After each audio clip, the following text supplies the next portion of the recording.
Hello science fans, welcome back to Science Fun with Austin. If you remember way back in season 1, we took a look at the way microwaves actually heat things. Well, this season we're actually going to take a look at how we generate microwaves. We have here the test microwave from our 4th of July special, which is somehow non-functional. That's got to be the magnesium.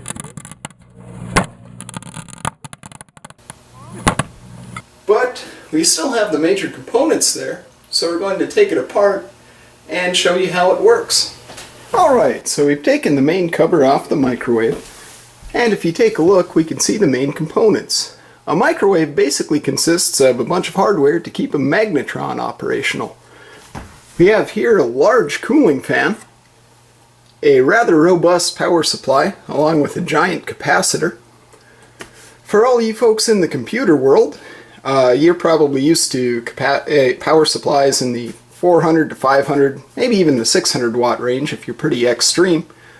I think this microwave was around the 1000 watt range, and with the typical efficiency of a microwave, this is probably around a 13 to 1400 watt power supply.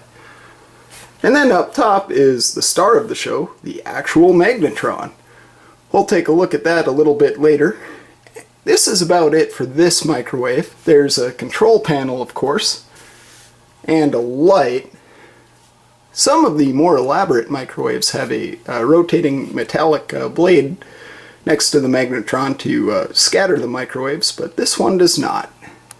We'll take a little closer look at the magnetron next. Alright, so here we have the cavity magnetron, which is the core of the modern microwave oven. It has a cathode, which is powered by a high voltage DC power supply. We have an evacuated cavity, and we have a couple of fairly stout permanent magnets which impose a magnetic field in the cavity.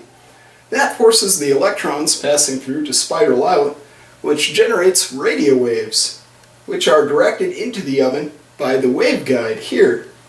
And you can also see there are some large cooling fins to keep the whole thing from melting down. Alright, so for one last experiment, we'll end up actually microwaving the main core of a microwave. Hopefully we don't end up watching this episode of Science Fun from inside a black hole.